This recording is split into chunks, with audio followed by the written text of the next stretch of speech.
Баршаңызға қайырлы күн, құрметті менің YouTube көрермендерім. Сіздердің назарларыңызға уәде етілгендей, жаңа заман тарихы бойынша, яғни 8-ші сынып, қазір 17-ші сынып оқып жатыр материал. Сонымен сабақтар сериясының екінші сериясын, яғни екінші сабақты жалғастыратын боламыз. Бүгінгі бізде тақырыпта параграф нөмір 2, 18-ші ғасырдағы ағылшын буржуазиялық революциясы. Мына менің тақтаға жазып қойғаным бұл әзірге революцияның сонымен қарсаңындағы Англияда болып жатқан оқиғалар сипатталады. Бұл ең бірінші тақырыпша бізде, подтема деп айтамыз ғой. Сонымен кеттік ал. Сонымен біздер жалпы енді осы тақырыпқа кіріспес бұрын біздер мынандай оқиғаға тоқталып кетсек. Сонымен 1400 біздер білеміз 55-85 жылдардың аралығында ақ раушандар мен қызыл раушандардың соғысы болды.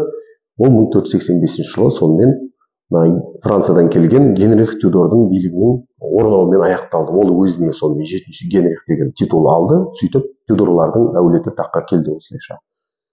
Олардың кезінде сонымен өте қатты тесттарда талқыланып жүрген тақырыптардың бірі, яғни протестанттық режимге көшті Англия деген толық. Себебі 1534 жылы оларда супрематия актісі деген құжат қабылданды. Ол бойынша ендігі жерде Англиядағы бүкіл шіркеулердің басшысы бұл Рим папасы емес, бұл Англия королі болып есептелетін болды. Осыдан бастап Англикан шіркеуі деген ұғым қалыптаса бастаған болатын. Жалпы бізге тарихтан белгілі бұл Тюдорлардың корольдерінің саны бар жоғы 4-еу. Ол деген бізде 7-ші Генрих, сосын 8-ші Генрих. Енді 8-ші Генрихтің бізде баласы бар, ол Эдуард деген. Бірақ оны біздер есепке көп алмаймыз. Ол деген 9 или 10 жасында ма, сонымен ол кенеттен дүниеден өтіп кеткен. Оның орнына сонымен католиктік режимді орнатқысы келген қанішер деген атақ алған Мария Тюдор кетеді. Одан кейін бізде Елизавета Тюдор, яғни ағылшын абсолютизмін өте бір жоғары деңгейге жеткізген сондай бір патшайым болғандығы бізге белгілі. Сонымен біз айтып жатырған енді кезең бұл өтіп кетті. Тюдорлар деген 1603 жылы Елизаветаның дүниеден өтуімен олардың нәсілі үзіледі. Сонымен Елизавета ол негізі тарихта жалпы қабылданған тарих бойынша ол тұрмысқа шықпаған болып есептеледі. Оның ұрпағы жоқ деп есептеледі де, олардың нәсілі үзіледі. Енді біздер сонымен бірінші Яковты таққа алып келеміз, 1603 жылдан бастап. Оны төмендегі сабақтарда біз айтатын боламыз. Жалпы осы сабақтың жалғасында айтылады, ол біздер әзірге бірінші тақырыптан қарастырып алайық. Келесі екінші тақырыптарды жалғастырамыз. Сөйтіп 1603 жылдан бастап Англияда таққа келген бұл жаңа бір әулет, бұл шотландиялық әулет, бұл стюарттар әулеті. Сөйтіп 17-ші ғасырдың бірінші жартысында, яғни бірінші жартысы деген ол алғашқы 50 жылды айтамыз. Яғни 1650 жылға таман деген сөз ғой. Сонымен 17-ші ғасырдың бірінші жартысында батыс Еуропада феодализм тоқырауға ұшырай бастады. Яғни тоқырау деген бұл кері кету, немесе ғылыми тілде бұл стагнация деп аталады, бір орында тұрып қалу, немесе әріде жоқ, беріде жоқ бір жағдайда қалуды айтады. Яғни бір нақты шешімін ұсына алмау, алға баспау, енді кері кететін түптің түбінде белгілі осылай тұра беретін болса. Сөйтіп батыс Еуропада феодализм былайша айтқан кезде өзінің әбден сондай керек емес жүйе екендігін дәлелдеп тастады. Бұл енді феодалистік жүйе, жалпы феодалдық жүйе Рим империясы құлағаннан кейін басталған болатын, 476 жыл. Оны оқушылар жақсы біледі деп ойлаймыз. Сөйтіп Англияда 15-ші ғасырдың соңынан бастап, бұл енді Тюдорлардың кезінде болады бізде, 15-ші ғасырдың соңынан бастап шұға матасы, оны енді оқушылардан көп айтса түсінбей қалады, шұға орысша сукно деп аударылады. Бұл шұға өндірісі өте қарқынды дамыған. Балалар осы жерде біздер еске түсіреміз, мына Англияда сондай мәтел болатын да, зығырды қой жеңді деген. Бұрын адамдар Англияда зығырдың техникалық дақыл, ол деген зығыр деген лен дейді орысша. Сол зығырды тоқып өздерінің үстеріне киім тігетін болса, енді олар қойдың жүнінен біртіндеп киімдер үстеріне тігіп, жіпті иіріп қойдың жүнінен мата тоқып, содан енді қойдың жүнінен киім кие бастаған. Жалпы зығыр деген ол денеге кішкене тұрпайылау тиеді, ал жүн деген өте ыңғайлы және денені қыздырып тұрады, өте жайлы. Сөйтіп зығырды қой жеңді деген, яғни бұрыннан зығырдан тоқылатын мата болса, енді қойдың жүнінен тоқылатын маталар басты оның. Сөйтіп шұға матасы деген, бұл деген қойдың жүнінен тоқылды. Сөйтіп оны 15-ші ғасырдың соңынан бастап өндіріс қарқынды дамиды. Сосын 16-ші ғасырда олардың басты экспорт товарына айналады. Экспорт деген бұл сыртқа сатуды айтамыз біздер. Бұны мұқият ұстап отырамыз, неге десеңіз, именно осы мына нақты, осы тоқыма саласынан кейін бізде өнеркәсіп төңкерісі басталады. Ол бізде бұйырса 3-ші параграфта айтылады. Сөйтіп өзінің ақыл ойымен байыған осы мына кейбір шұға матасын өндірген зауыт фабрикалардың иелері кейін олар байитын еді ғой, жаңа бір кәсіппен көзін тауып, ақшаның жаңа бір көзі табылады. Ол матаны өндіру деген тек қана матаны өндіріп қана қоймайсыз, сіз түрлі оюлар саласыз оған, оны бояйсыз, ол тұтас индустрия болған кезінде. Сөйтіп жаңа ақсүйектер, яғни джентрилер деп атаймыз біздер, мұқият боламыз, жеке меншіктің жаңа капиталистік түрін қолдайды сонымен. Бұл капитализмде негізі біздер өткен сабағымызда айттық, бұл тауар ақша тауарға негізделетін сонымен шаруашылықтың жаңа түрі болды бұл кезде. Сөйтіп капиталистік түрін қолдады, жалдамалы жұмыс күшін қолданды олар деген. Бұрын біздер айтатын едік, мысалы феодал бар, оған жалданып жұмыс істейтін, немесе оған толық басыбайлы болып есептеледі көбіне. Бұл тәуелді шаруа деген болды ғой. Енді жаңа заманда біздер айтамыз, сіз қоғамда екі топқа бөлінесіз. Не капиталист боласыз, не жалдамалы жұмысшысыз боласыз, немесе пролетариат боласыз. Сонымен жалдамалы жұмыс күшін пайдаланды, пролетариат деп аталады. Оны біздер бірінші параграфта айтып кеттік. Сонымен тиімдірек болғандықтан мануфактураның иесі, яғни феодалдық тәуелділікті қажет етпеген. Енді өзінен өзі керек болмай қалды. Тәуелді шаруа деген өзі керек болмай қалды. Сосын осы кездерде үлкен бір тағы бір қалыптасқан нәрсе, жалпы мына 15 ғасырдың соңында жалпы қоршап алу деген саясат болады Англияда. Мына қой деген, енді қойдың жүні керек болғаннан кейін қойдың өзі көбірек керек болады ғой. Сондықтан қойдың жүні көбірек керек болғасын. Адамдар деген жайылым жерлерді шаруалардың есебін кеңейткен, сөйтіп қоршап алу саясат болған. Адамдар жерлерін ұзарта беретін болған. Мына лордтар, лордтар. Сөйтіп нәтижесінде үлкен ол дағдарысқа алып келеді. Ауылдық жерлерде жердің саны тез арада қысқарады. Адамдар сонымен аштан өлмес үшін олар қалаларға ағылады бәрі. Тіпті біздер білетін мына 8-ші Генрихтің заманында болған қайыршылықпен күрес деген заң қабылдайды ол кісі деген. Мына ауылдан көшіп келіп қалада бос сенделіп жүрген адамдардың өздерін кәдімгі сондай полиция ұстап алып, яғни жұмысқа орналастыратын болған ғой, бос жүруге болмайтын болған қайыршылықпен күрес. Ол ескі базада келетін, қазір оны алып тастаған.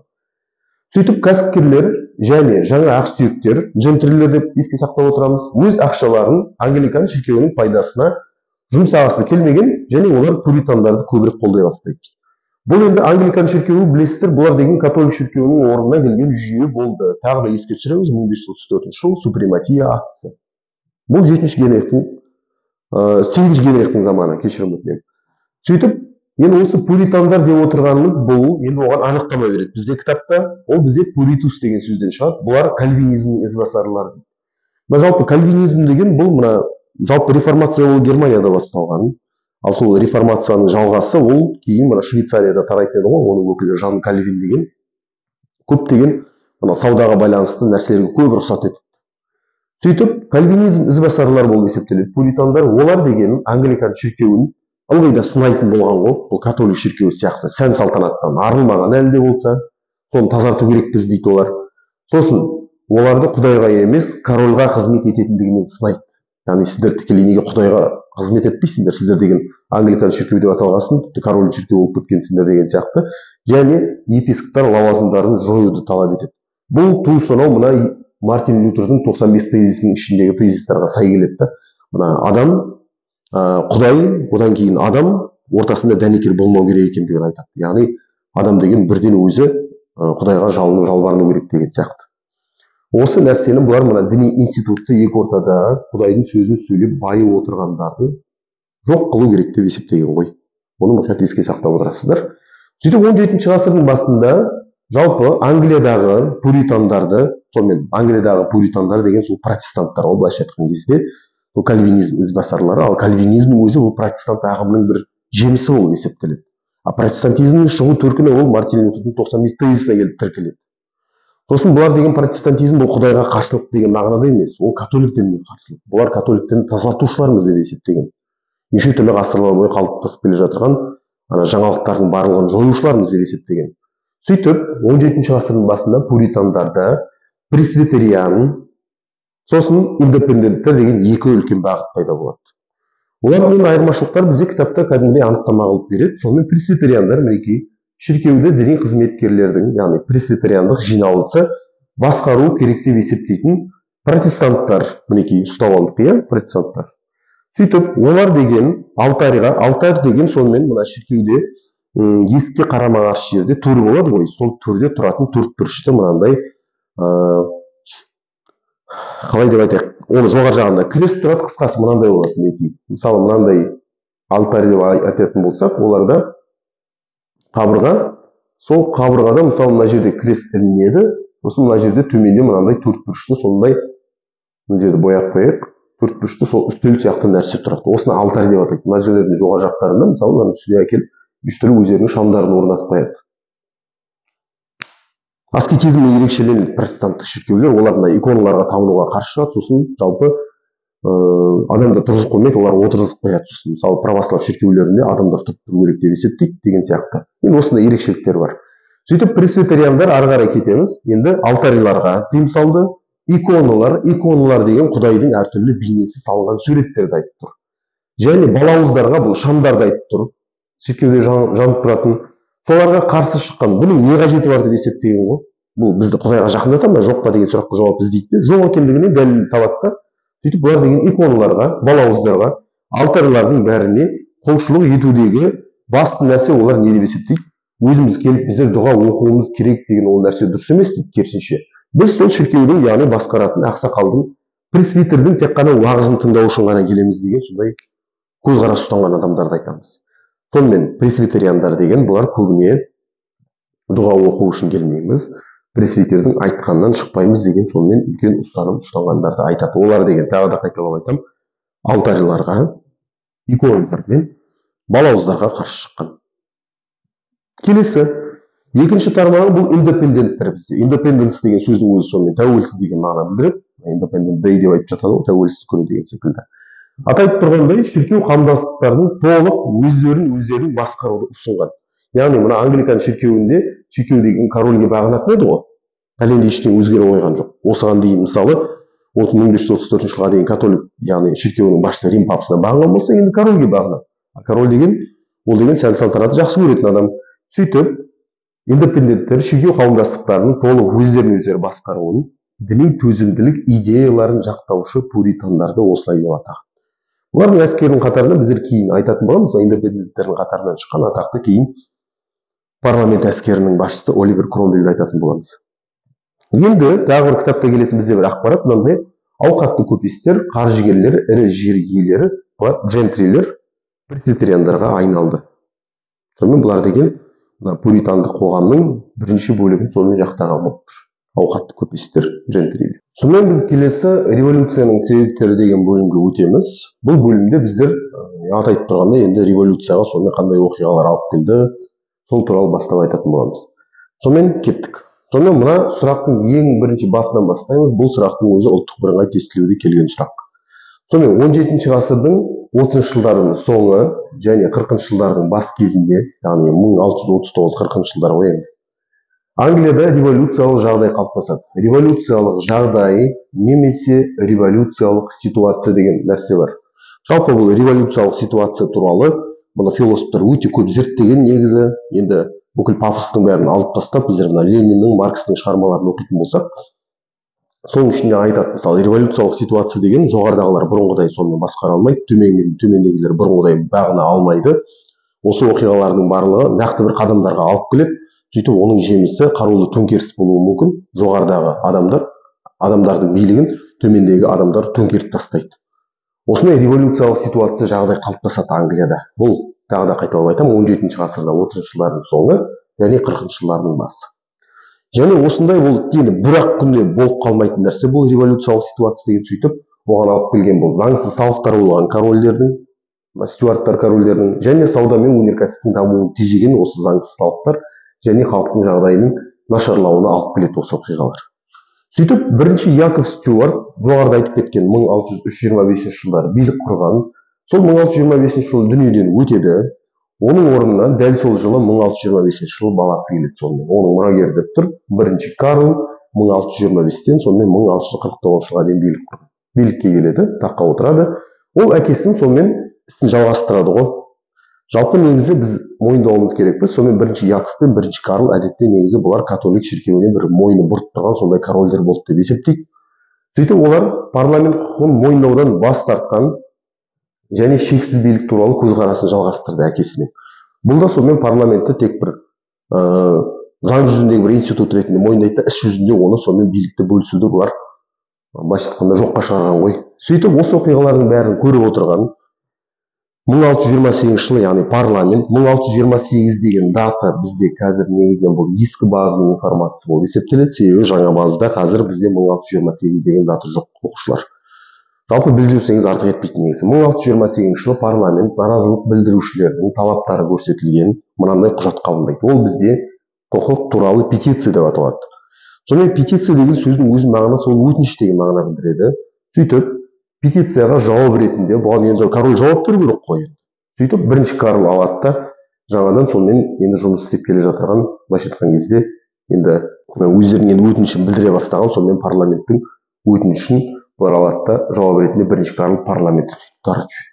Сөйтіп бірінші Карл 1629 жылы парламентті таратып жібереді. Сөйтіп 11 жыл бойына, яғни 1629-дан 1640 жылға дейін Англияда жеке дара билік жүргізген болып есептеледі.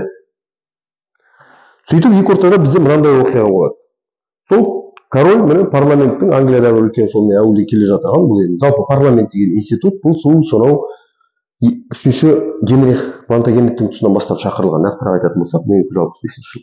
Сөйтіп король деген парламенттің рұқсатынсыз Англияда жаңа салықтар енгізе алмайды. Осы екі ортада революциялық жағдайға тағы бір алып келген бір нәрсе. Бұл бірінші Яковтың тұсында, жалпы басқаруының бас кезінде дейді. Бұл жерде кітап негізі қателеседі, өте кішкентай әріппен береді. Біріккен провинциялар деген ол негізі мемлекеттің аты бар. Шындығында ол біріккен провинциялар деген қазіргі Голландияны айтады. Ол объединенная провинция, біріккен провинциялар деп аталған Нидерландының негізі территориясында екі үлкен провинция болған. Оның біреуі Голландия, екіншісі Зеландия болған. Осы екеуінің бірлестігі келіп Нидерланд деген атауды береді.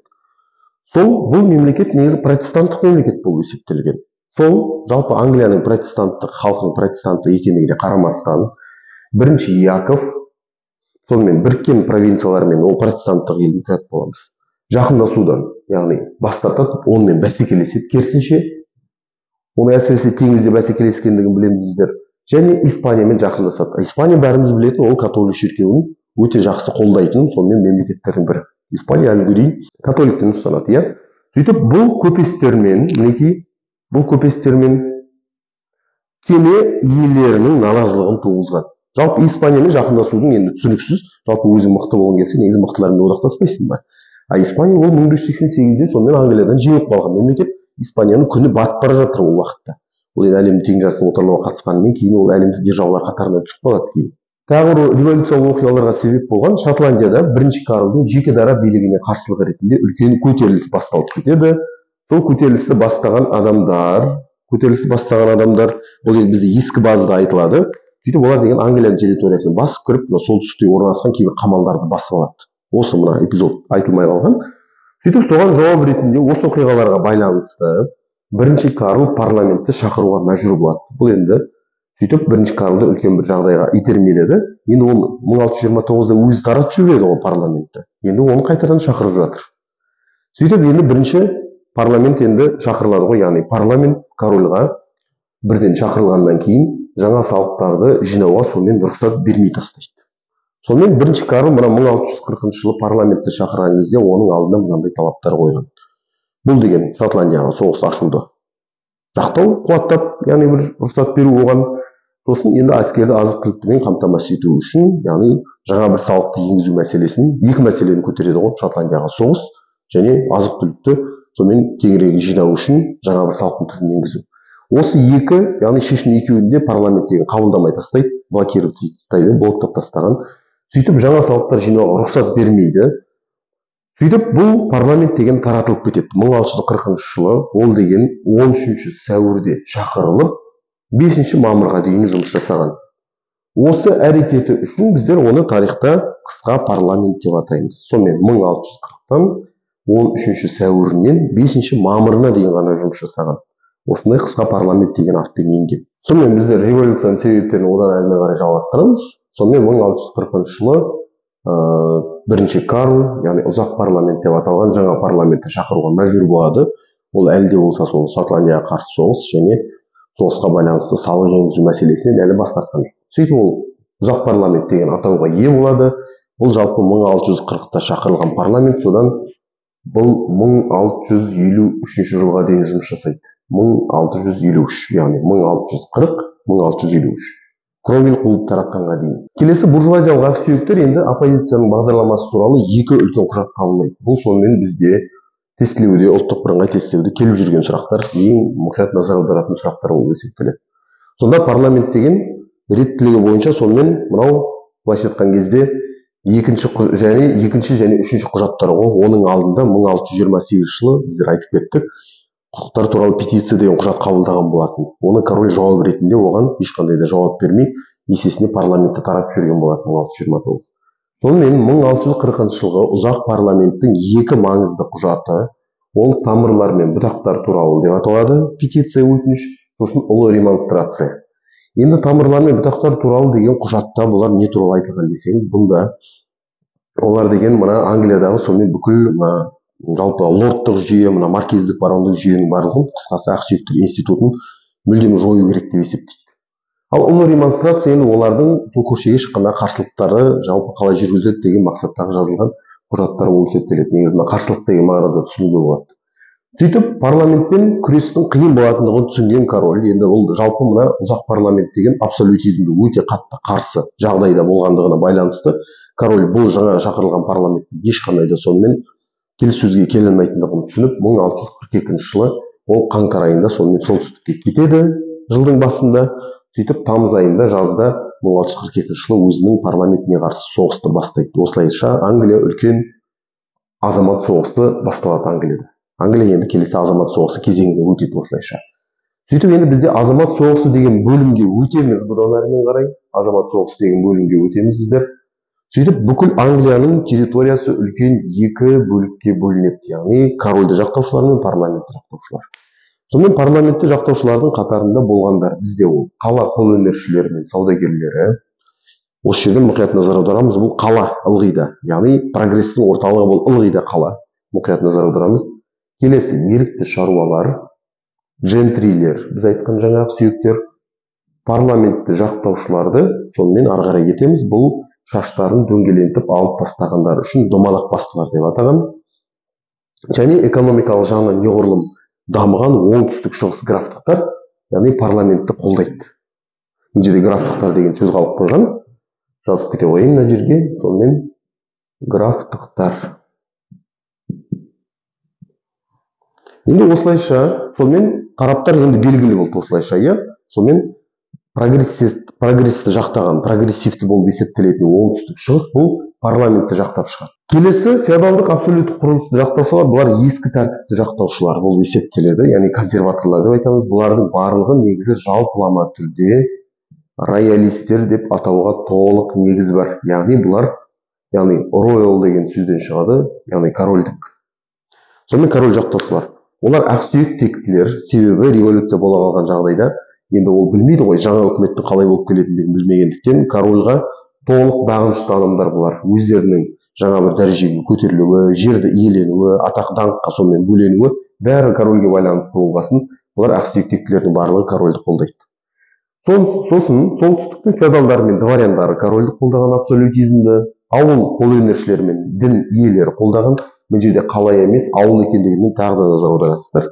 Сосын корольдік әскерді сәнді киім киіп және парик таққандар үшін бұларды кавалерлер деп атаған.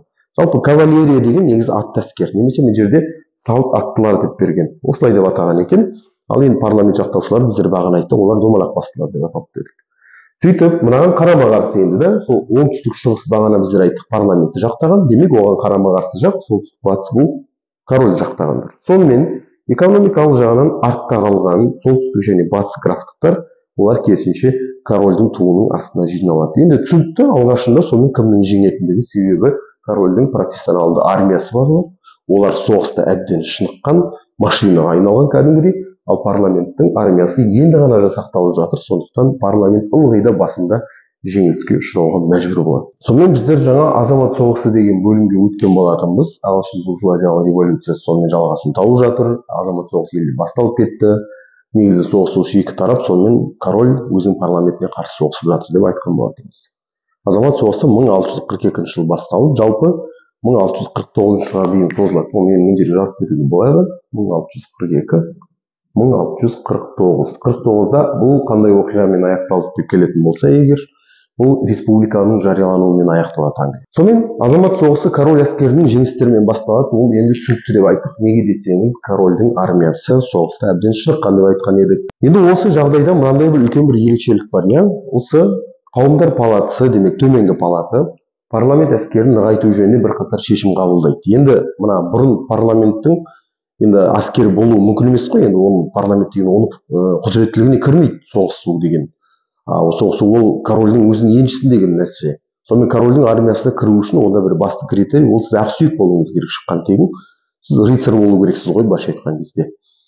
Енді осы жағдайда корольдің сонымен армиясына кіру үшін ақсүйек текті болу керексіз, өзіңіз рыцарь болу керексіз. Ал енді парламенттің армиясы, парламент өзінің армиясын тез арада сонымен санын көбейту мақсатында олар деген мына шыққан тегіне қарамастан адамдарды армияға қабылдай бастайды. Осылайша парламенттің армиясының саны тез арада өсіп шыға келеді. Осылайша ауқатты емес джентри, шаруалар, қолөнершілер, мануфактура жұмысшыларынан тұратын, еріктілерден тұратын жаңа үлгідегі әскер пайда болады. Яғни парламенттің жаңа армиясы пайда болды. Сөйтіп соғысушы тараптар айқын, әскерлері бір-бірімен дайын, енді нақты әрекетке көшеді. Парламент әскерінде болу үшін адамның ақсүйектер тегінен шығуы сонымен міндетті емес. Ол жаңа айтып кеттім енді да. Жаңа әскердің негізін қалаушы Хантингтоннан шыққан дворян деп айтады, ірі жер иесі генерал-лейтенант атағын алған Оливер Кромвель. Сөйтіп 1645 жылы король мен парламенттің армиясы кездеседі, Нейсби деген шайқас болады. Осы соғыста корольді жақтаушылар, роялистер жеңіліске ұшырайды. Сөйтіп бірінші Карл ол өзі деген солтүстікке қашып кетеді. Күні кеше өзі сонымен Шотландияға қарсы соғыс жариялап жүрген еді, енді ақыры өзі шотландықтарға түскен. Сонымен елдегі бүкіл биліктің барлығы әскердің қолына өтеді. Яғни Кромвель бастаған сонымен адамдардың барлығы билікті қолына алады. Ол уақытта парламент әлі өзінің жұмысын жалғастырып жатыр. Яғни ұзақ парламент біздер өткен айтқан болатынбыз, өткен жоғарғы жаңағы бөліктерде 1640 жылы шақырылған болатын. Ол парламент 1653-ке дейін жұмыс істеп айттық. Біз ұзақ парламент айтып жатырмыз. Сол уақытта парламенттің арасындағы дискуссия болып жатыр. Қарапайым халық былайша айтқан кезде өзіне өзі қалған ғой. Яғни орталық билік әлсіреген кезде біздер байқаймыз. Сөйтіп король әскерін жеңу парламенттің актісімен бекітіледі 45 жыл. Сөйтіп осы уақыттарда біздерде үлкен демократиялық солшыл қозғалыс пайда болады. Олар біздерде левеллер деп аталған. Негізі to level деген сөзден шығады, яғни теңестіру деген мағына білдіреді. Сонымен солшыл немесе демократиялықты жақшаңшы жазып қойдым. Күштердің негізі орта шаруалар мен қала кедейлерінен тұратын, жаңа бір сонымен тұрақты тұратын, яғни әскер болды. Солар деген ақыры ұсақ буржуазия арасында жаңа бір партия пайда болады осылайша. Олар сонымен барлығы өздерінің көзқарасын білдіретін левеллер деген партияға сонымен бірігеді. Яғни немесе бұлар теңестірушілер саяси партиясы. Неге теңестіру дейтін болсаңыз, кімді теңестіріп жатыр дейтін болсаңыз, бұлар ақсүйектер мен қарапайым адамдардың құқықтарын теңестіру, жалпы мүлдем лорд деген жүйені алып тастау мәселесін көтерген. Яғни лордтар, маркиздер, барондар, неше түрлі мына ақсүйек дегеннен шыққан дворяндардың барлығын жоюды көздеген бұлар үлкен құжат ұсынады. Мынандай мәселе болып тұр. Бұл жалпы тақырып деген өте ауқымдылығына байланысты. Мен оқушылар бұл дәрісті, сабақты үлкен екі бөлікке бөліп қарастырамын. Сондықтан біздер осы кезге дейінгі, яғни левеллер қозғалысының құрылуымен ғана осы жерден аяқтаймыз. Келесі сабақтарымызда осы левеллер партиясы туралы айтатын боламыз, оның үш жетекшісі туралы айтатын боламыз. Олардың қойған негізгі талаптары, құжаттары бойынша ары қарай кететін боламыз. Сабақты осы жерге дейін тыңдағандарыңыз болса, сіздерге көптен көп рахмет. Зейіндеріңіз ашылсын. Алдағы ұлттық бірыңғай тестілеуде тек қана сонымен ақ жол және сәттілік тілеймін сіздерге. Сау саламатта болыңыздар.